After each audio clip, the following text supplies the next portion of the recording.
Bom dia, irmãos. A paz. Que bênção a gente poder estar nessa manhã aqui, reunido, junto com essa moçada aí, e poder ver os testemunhos deles e compartilhar essa palavra, que foi o centro do nosso tema, que é foco. E então eu vou fazer uma coisa diferente hoje. Como eu tive a responsabilidade pelo primeiro dia, e o Bruno o segundo, e o Daniel o terceiro, então vou chamar vocês aqui já, para que a gente possa fazer um resumo daquilo que Deus compartilhou conosco, e nós então compartilhamos com os jovens.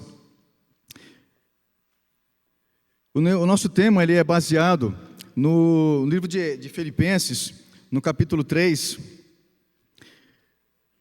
nos versículos 13 e 14, quando o apóstolo Paulo diz no versículo 13: Irmãos, quanto a mim, não julgo que o haja alcançado, mas uma coisa faço, e é que, esquecendo-me das coisas que atrás ficam e avançando para as que estão diante de mim, prossigo para o alvo, pelo prêmio da soberana vocação de Deus em Cristo Jesus. Quem aqui costuma ser distraído? Ou quem se considera uma pessoa focada?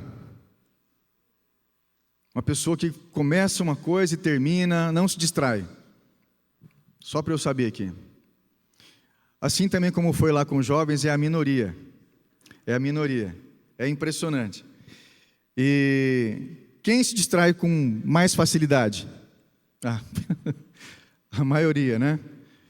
É lógico, a nossa atenção ela é fracionada. Então, com coisas do trabalho, com coisas de casa, com coisas do dia a dia, naturalmente ela é fracionada. Mas o que a gente percebeu no Acamp é que atualmente a nossa atenção, o nosso foco, ele está muito mais fatiado, com muito mais distrações, com muito mais coisas que sugam a nossa atenção.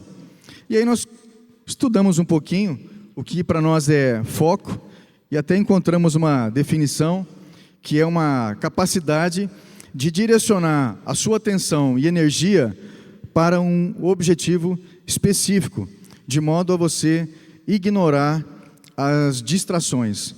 Então isso é foco, direcionamento da atenção, energia, uma meta, de modo a você ignorar as distrações. E aí, fazendo uma alusão a João 10:10, que menciona lá que Jesus disse que o ladrão, ele veio para matar, para roubar e destruir, mas eu vim para que tenham vida e vida em abundância.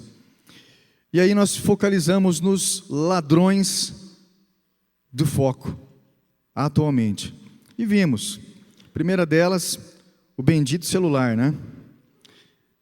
As redes sociais, as notificações que nós recebemos de SMS, de WhatsApp, e tantos outros, de Telegram, e vai por aí, né? Séries, filmes, pessoas que ficam maratonando, né? Séries na Netflix, em outros tantos aí, canais de filmes, jogos, preocupações de modo geral, ansiedade. Há quem diga, né, os estudiosos de hoje dizem que nunca houve uma geração tão ansiosa, tão depressiva, e principalmente entre os jovens, como isso tem afetado os jovens, né? As influências de amigos, de amizades, que às vezes parecem amizades, né? E que nos destoam, nos desviam daquilo que é importante. A própria preguiça, né? Problemas que a gente tem, enfim. Esses hoje, de forma resumida, são aqueles que sugam a nossa energia, sugam o nosso foco daquilo que é mais importante. E nós também citamos isso, que Jesus, ele é o nosso exemplo de foco, porque ele tinha alvos claros.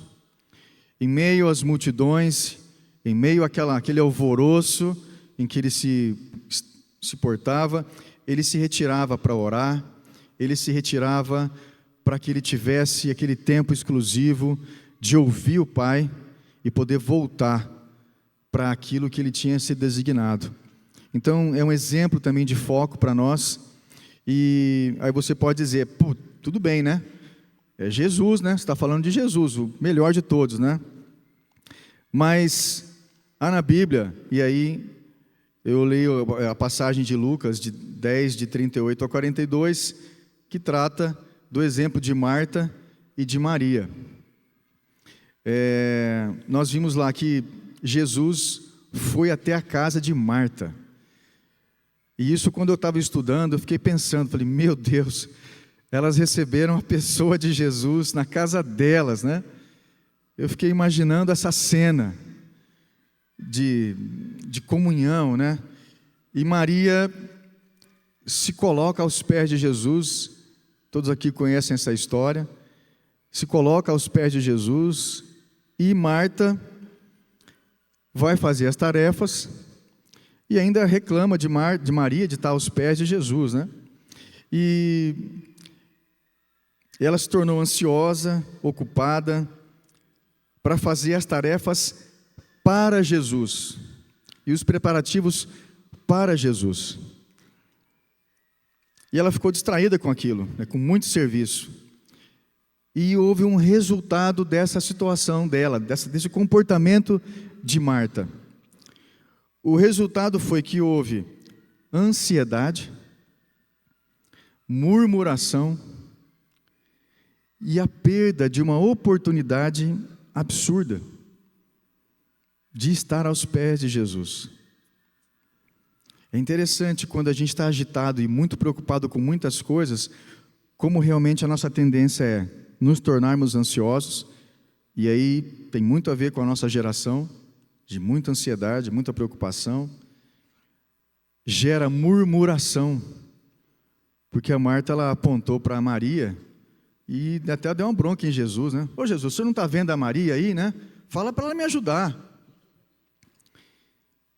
Só aconteceu com Marta e Maria, né? Isso não acontece com a gente, né? E a oportunidade maravilhosa de poder ouvir Jesus de modo exclusivo, lá, ao vivo e a cores, né? Meu Deus, que coisa. E a Maria, ela escolheu sentar-se aos pés de Cristo, ouvir a sua palavra, ela entendeu o que era a prioridade, né? O foco naquele momento, que era a presença de Jesus. E aqui eu vou abrir um parênteses também. Assim como Jesus esteve na casa de Marta, Ele está aqui. Amém? Essa aqui não é mais uma reunião. Esse aqui é mais um encontro com a pessoa de Jesus. Ele está aqui. E a gente, muitas vezes, não se detém sobre esse privilégio que nós temos. Embora de não tê-lo aqui, fisicamente falando, mas Ele está aqui no nosso meio. Ele está falando conosco, Ele está operando, curando. Enquanto a gente abre nossos lábios para louvar a Deus, Ele está curando as nossas vidas. Na intercessão aqui, Ele está fazendo, Ele está orando, Ele está junto conosco, Ele está participando, Ele está visitando, Ele está desatando nós. Então Ele está aqui também, Ele está aqui. Maria, ela entendeu o que era a prioridade, que era a presença de Jesus. E quando nós vimos também para o culto, com essa mesma santa expectativa, o Senhor faz em nossas vidas. Numa palavra, num gesto, às vezes num abraço, que você dá em alguém que vem aqui à igreja, numa receptividade, o Senhor fala, o Senhor cura, o Senhor trata. E aqui também eu falei para o pessoal lá, que aqui, nós sempre ouvimos dizer que a igreja é um hospital, não é mesmo? Já ouviram falar isso? Que a igreja é um hospital?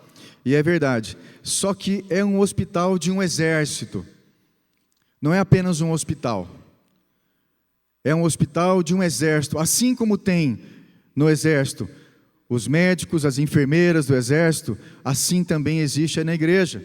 Nós somos um exército, amém? Daqueles que foram chamados para levar o amor de Cristo, a pregação, as boas novas. Então aqui também tem soldado ferido, e é aqui que ele é curado. Nós somos essa igreja, esse mesmo lugar, esse mesmo local, esse mesmo hospital de cura. Para quê? Para a gente voltar para o campo de batalha. Nós somos chamados para batalhar, para guerrear pelo Senhor, no poder do Espírito Santo. Amém? E hoje o Senhor está curando você também. Hoje o Senhor está falando contigo. Ele nos trouxe aqui para nós sermos animados por Ele e no poder dEle. Maria, ela escolheu a boa parte e não foi tirada dela. O resultado da Maria em relação a Marta. A Marta gerou ansiedade. A Maria, paz. A Marta gerou murmuração. E a Maria, aprendizado. A Marta perdeu uma oportunidade impressionante de estar com Jesus. E Maria teve uma comunhão profunda com Ele.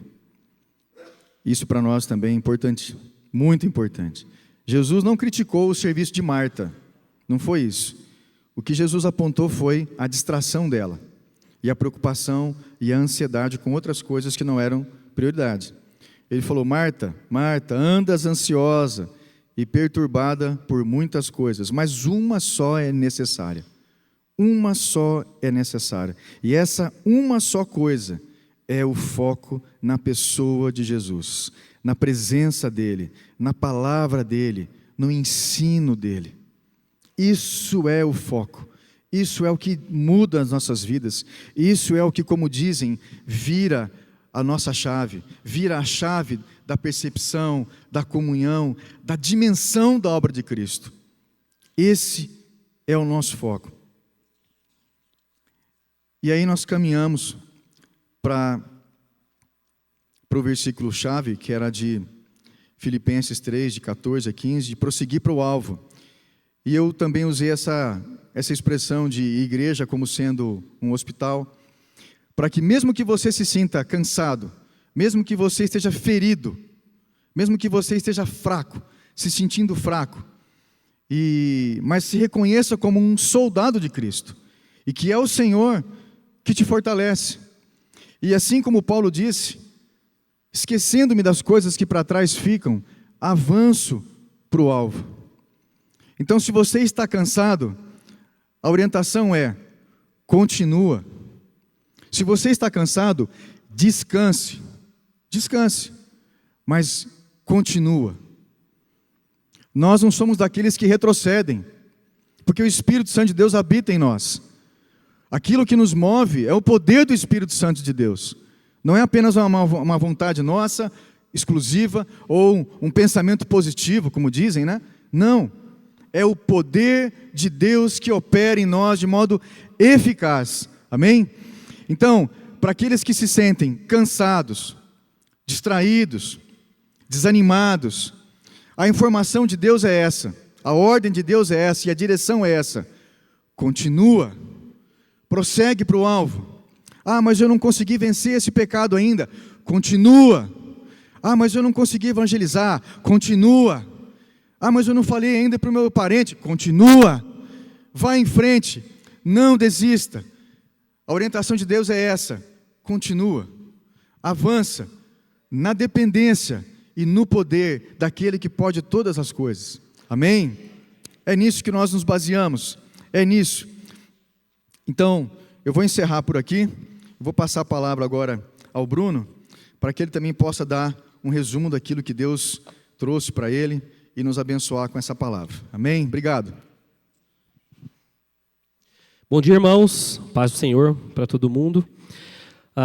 Vou ser bem breve com o que a gente conversou na sexta-feira. Deus falou muito comigo sobre o plano de salvação de Deus para nós. E o que isso tem a ver com foco? Quando eu recebi essa palavra-chave foco, eu pesquisei a origem dessa palavra. O que significa de verdade? Qual que é a raiz? E a palavra foco vem do latim e significa literalmente lareira. Na cultura romana, a palavra lareira era dita como focus. E o focus era colocado, em geral, no centro da residência, a partir de onde você tinha a iluminação para aquela casa num momento que não existia eletricidade. Você tinha o calor para para aquela casa nas noites frias, nas casas ali onde não tinha cozinha, onde era preparada a refeição. Posteriormente, a ciência adotou essa palavra para se referir a ponto de conversão de luz. Daí a fotografia adotou para expressar o foco da fotografia. Na psicologia, ainda no campo da ciência, essa palavra vem expressar aquilo que se tornou o centro da nossa atenção ou aquilo que ocupa a nossa mente, ou seja, o foco da nossa atenção. Então a gente está falando de, quando a gente fala foco, é um conceito de centralidade. E isso ficou no meu coração. O que está no centro do Evangelho? Qual é a mensagem que a gente precisa ajustar o nosso foco e ter sempre em mente? E Deus colocou no meu coração a passagem de Efésios 2, de 1 a 10, que resume o plano de salvação para nós. Efésios 2, de 1 a 3, começa com a expressão: Ele vos deu vida, estando vós mortos nos vossos delitos e pecados. E aí eu faço uma ilustração que essa passagem ela reflete a maneira com que a gente vive ou que a gente era antes da graça de Deus nos alcançar. Nós estávamos mortos nos nossos delitos e pecados, e para exemplificar isso, todos nós um dia na nossa vida passamos pela experiência da morte. Mas não só a nossa morte, a morte de entes queridos. Isso nos leva a vivenciar o velório, que de certa maneira é estranho, além de doloroso. Porque você está acostumado a ver aquela pessoa ali rindo, feliz, conversando, e de repente ela está morta. Totalmente insensível, ela não vai ouvir o choro dos amigos, ela não vai ouvir o choro dos filhos, ela não vai sentir o abraço de mais ninguém, ela está morta. E quando Paulo fala que nós estávamos mortos nos nossos delitos e pecados, é isso que ele quer dizer. A nossa condição espiritual é de mortos, de insensíveis. Ainda que Deus falasse com você, ainda que Deus se manifestasse para você, se você estiver morto, você não vai sentir nada. E aí eu faço a primeira provocação, que é: você tem ouvido a Deus? Porque a palavra garante que onde 2 ou 3 estão reunidos, Jesus se faz presente. Então Jesus caminha entre nós, como o Éder mesmo disse. Deus está nos curando, Deus está falando, mas você tem ouvido, você tem tido experiências com Deus?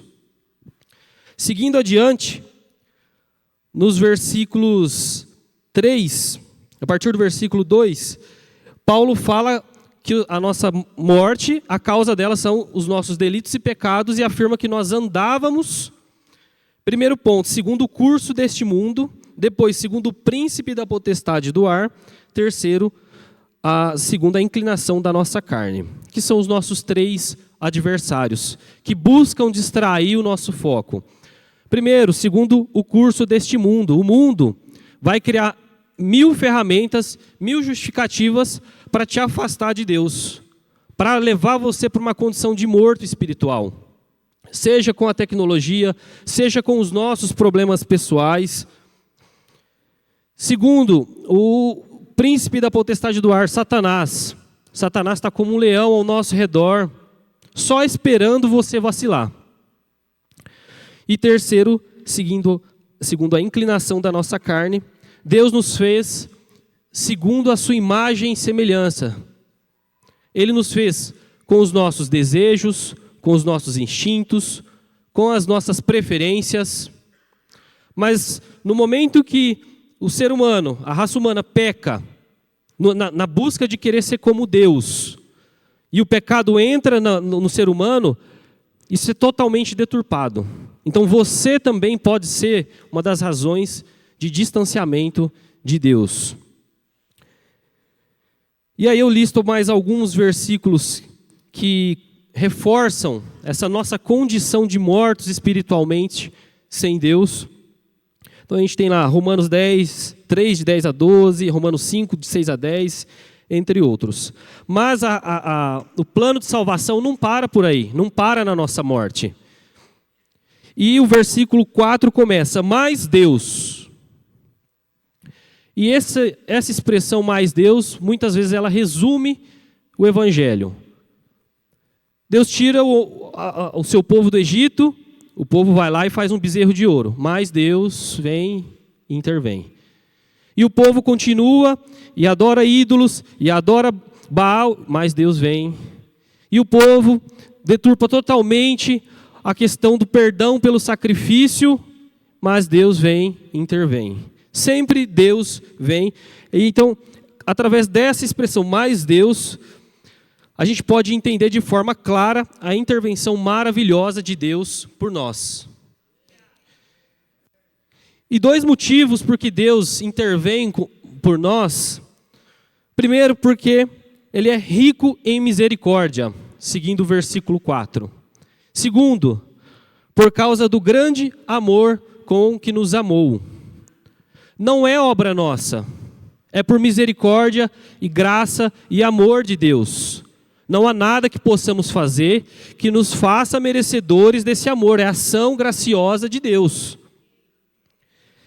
E seguindo no versículo, ele fala que, sendo rico em misericórdia, por causa do seu grande amor, nos deu vida, nos ressuscitou e nos fez assentar nos lugares celestiais. Foi Ele que nos deu vida, foi Ele que nos ressuscitou, foi Ele que nos fez assentar nos lugares celestiais.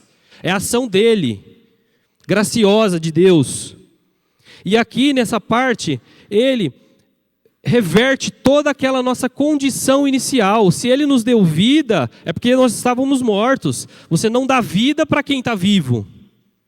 Você não ressuscita quem está vivo. E tudo isso acontece através da nossa união espiritual com Cristo. Se você analisar todos os versículos, ao final ele fala, com Cristo, em Cristo. Seguindo adiante, ele fala que a salvação, no versículo 7, é pela graça, reforçando que é uma ação dele. Graça é aquilo que você faz para uma pessoa e que ela não tem merecimento nenhum em cima daquilo. É de graça. A palavra fala em muitas passagens que o trabalhador é digno do seu salário.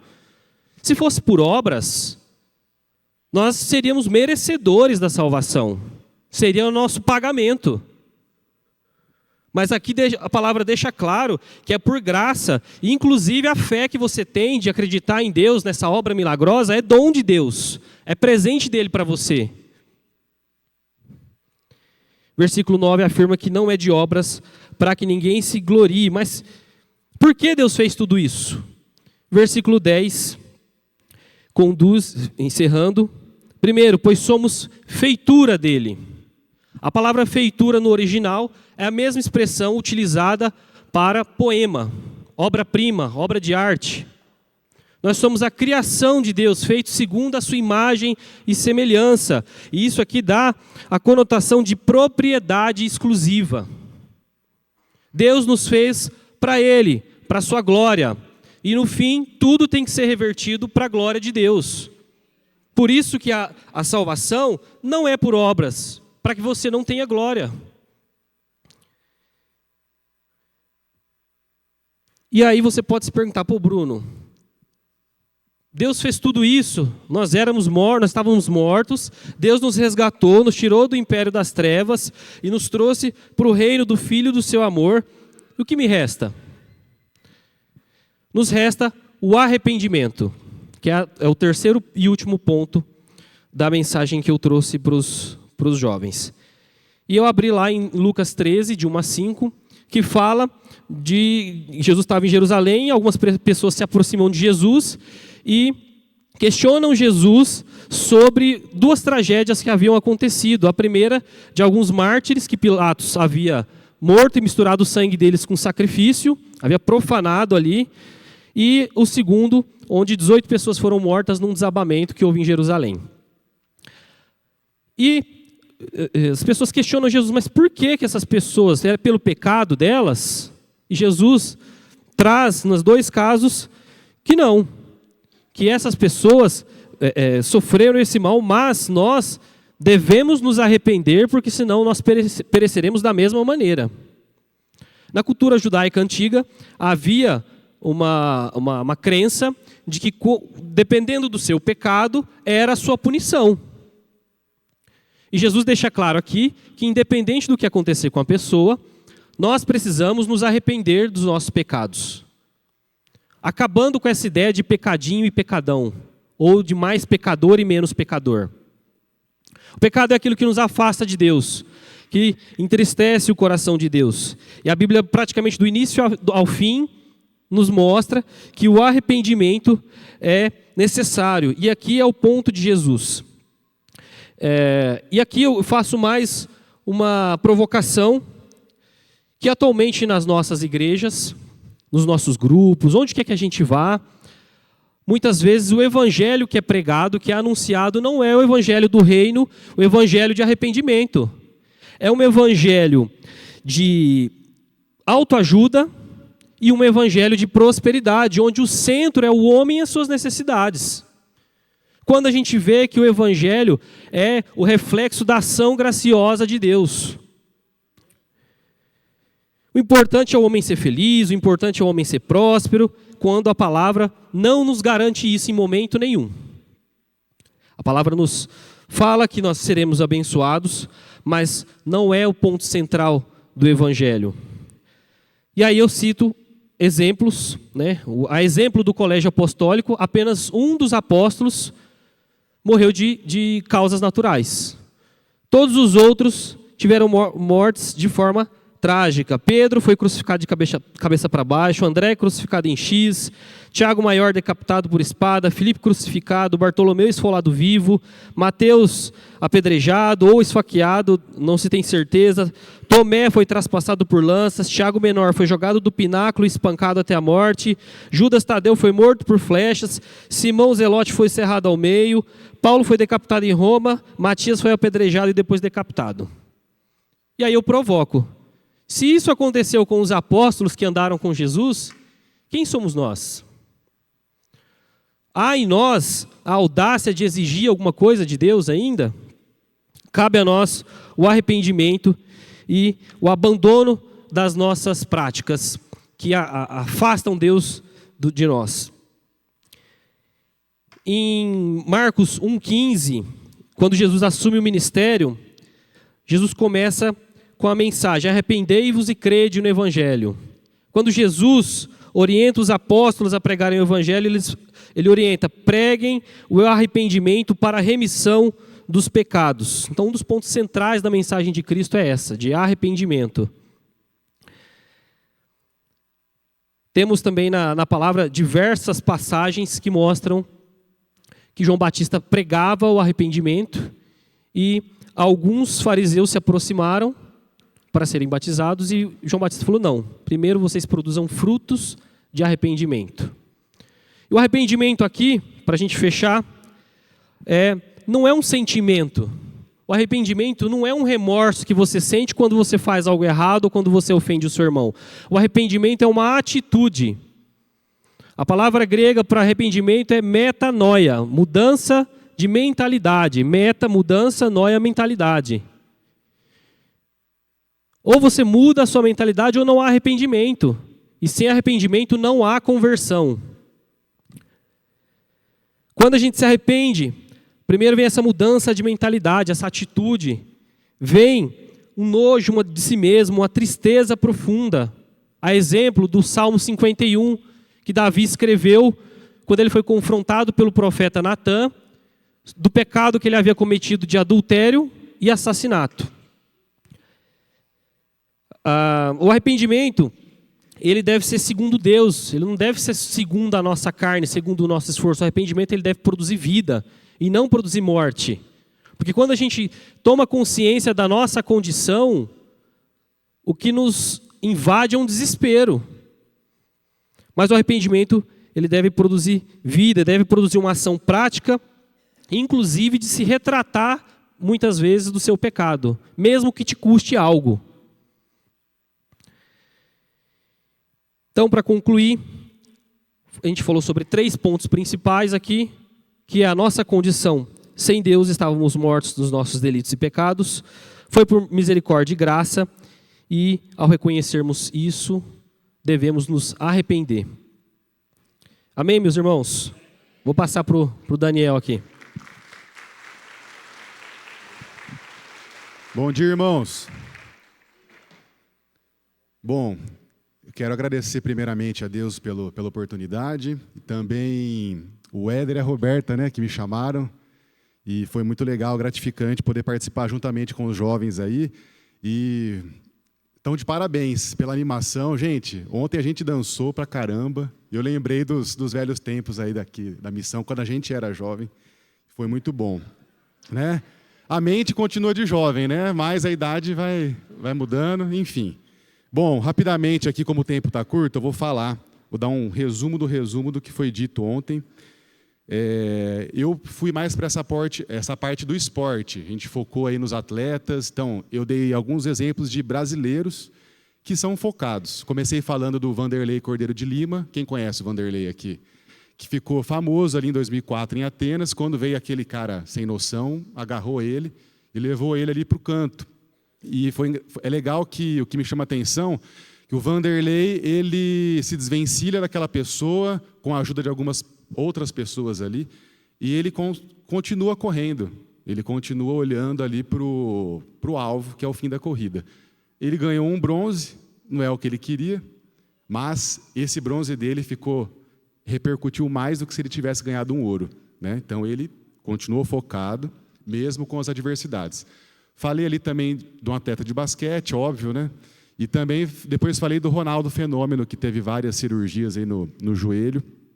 E 2 anos após a principal cirurgia dele, né? Quem joga futebol e gosta sabe, ele foi lá e liderou o Brasil na Copa do Mundo de 2002. Então deu a volta por cima. Ele não... Imagino o que ele deve ter ouvido de médicos falando que ele não poderia voltar, mas voltou e foi campeão mundial. Bom... O que eu quero dizer desses 3 atletas aí, também de qualquer outro atleta? Eles trabalham duro, treinam para poder ganhar uma medalha, um troféu, uma coroa corruptível, que é algo que vai estragar, não é verdade? E isso não vale muita coisa, né? E aí fala no versículo também que a gente trabalha por uma coroa incorruptível, amém? Que é a salvação, que é a vida plena em Cristo Jesus. Então, vale a pena a gente focar no alvo que é Jesus. Depois eu dei alguns exemplos aqui de foco na Bíblia, alguns personagens. Por exemplo, Pedro, que ele focou em Jesus e andou sobre as águas. Daniel, que não se contaminou com as finas iguarias do rei e não deixou de orar para o seu Deus, mesmo sabendo que aquilo poderia resultar na cova dos leões. Jacó trabalhou 7 anos, depois mais 7 por Raquel, 14 anos no total, focado no objetivo dele. Davi focou na testa do gigante ali, derrotou Golias. Noé construiu a arca, foi zombado, todo mundo falou dele, o que você está fazendo? E no fim, ele salvou a família e aqueles animais ali, e todo mundo que falou dele ficou para trás, foi morto. Paulo e Silas louvando na prisão. Esse exemplo eu gosto bastante, porque eles estavam ali com as mãos amarradas, com os pés amarrados, mas o que eles estavam fazendo? Louvando a Deus, focados no Senhor. Amém?